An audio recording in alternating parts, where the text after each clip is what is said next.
सभी दोस्तों को मेरा राम राम। आज हम हिंदी साहित्य के इतिहास की जो है कुछ पद्धतियाँ करने वाले हैं। सबसे पहले जो है हिंदी साहित्य का इतिहास 19वीं शताब्दी से, हिंदी साहित्य का जो इतिहास लेखन की जो शुरुआत है वो 19वीं शताब्दी से हुई थी। इसकी जो पद्धतियाँ है, पहली जो है वो है वर्णानुक्रम पद्धति।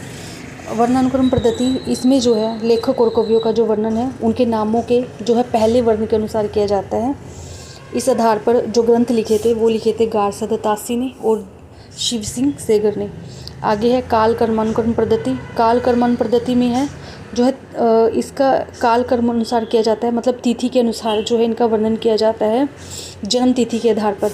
आगे है इस आधार पर जो ग्रंथ लिखे थे वो लिखे थे जॉर्ज ग्रियर्सन ने और मिश्र बंधुओं ने। आगे है वैज्ञानिक पद्धति। वैज्ञानिक पद्धति जो है इसमें ग्रंथों का विवरण जो है क्रमबद्ध रूप से और व्यवस्थित रूप से किया जाता है, और यह पद्धति तथ्यों के संकलन और प्रस्तुति में तटस्थता पर जोर देती है। क्रमबद्ध रूप से जो है इसमें वर्णन किया जाता है वैज्ञानिक पद्धति के अंदर। आगे है विधेयवादी पद्धति। विधेयवादी पद्धति के जो जन्मदाता है, पद्धति के जो जन्मदाता है वो माने जाते हैं तेन। यह जो है हिंदी साहित्य के इतिहास की जो है सबसे उपयोगी विधि मानी जाती है विधेयवादी पद्धति। आगे सबसे पहले जो है हिंदी साहित्य का इतिहास जो सबसे पहले लिखा था वो गारसद तासी ने लिखा था। गारसद तासी का जो ग्रंथ है वो है इस्तवार द ला लैत्योर एंदुस्तान है। उर्दू हिंदी साहित्य का जो है सर्वप्रथम इतिहास ग्रंथ है ये। उर्दू और हिंदी साहित्य का जो है सबसे पहला ग्रंथ है ये। और यह जो है जो गारसद तासी थे वो फ्रेंच विद्वान थे। इसके जो है 2 भाग प्रकाशित हुए हैं, 2 संस्मरण जो है प्रकाशित हुए हैं। पहले संस्मरण के 2 भाग प्रकाशित हुए हैं। पहला भाग जो है 1839 में प्रकाशित हुआ है और पहले संस्मरण का, और दूसरा भाग जो है 1847 में प्रकाशित हुआ है, और जो दूसरा संस्मरण है वो 1871 में प्रकाशित हुआ है। इसमें जो है हिंदी और उर्दू के अनेक कवियों और लेखकों की जीवनियाँ, ग्रंथ विवरण और उदाहरण जो है दिए गए हैं। आगे है शिव सिंह सेगर।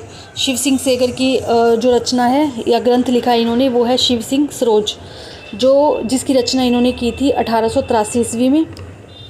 इसमें जो है लगभग 1000 छोटे बड़े कवियों का जीवन चरित्र, उनकी रचनाएं और उदाहरण दिए गए हैं। आगे है जॉन ग्रियर्सन जो है इनका जो ग्रंथ है वो है modern vernacular literature of Hindustan, जो 1888 में प्रकाशित हुआ था सोसाइटी ऑफ बंगाल की पत्रिका के विशेषांक के रूप में। और जो ग्रियर्सन है इन्होंने भक्ति काल को जो है स्वर्ण काल भी कहा है। आगे है मिश्र बंधु विनोद। मिश्र बंधु विनोद जो लिखी है वो मिश्र बंधु ने लिखी है। मिश्र बंधु जो है 3 भाई थे, एक थे गणेश बिहारी मिश्र और एक थे श्याम बिहारी मिश्र और एक थे सुखदेव बिहारी मिश्र। इन तीनों ने मिलकर लिखी है जी मिश्र बंधु विनोद। यह ग्रंथ 4 भागों में है। पहले जो 3 भाग है वो 1913 में प्रकाशित हुए थे। चौथा भाग जो है 1934 में प्रकाशित हुआ था। यह एक विशालकाय ग्रंथ है जिसमें जो है 5000 कवियों का वर्णन दिया गया है।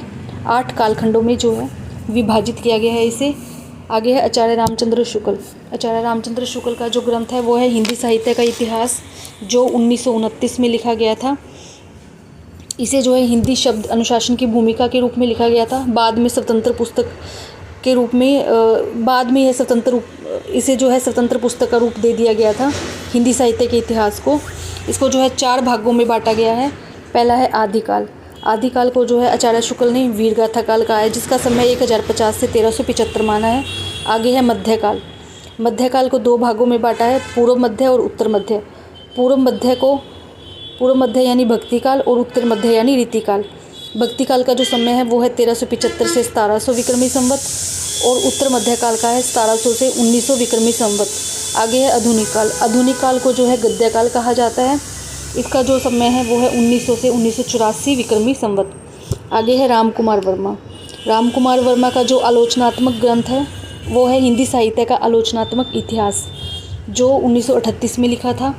आगे है हजारी प्रसाद। आचार्य रामचंद्र शुक्ल के बाद जो है हिंदी साहित्य के इतिहास लेखन में जो है हजारी प्रसाद का महत्वपूर्ण स्थान है। इनकी जो कृतियाँ हैं, पहला हिंदी साहित्य की भूमिका इन्होंने लिखी है, जो 1940 की कृति है इनकी।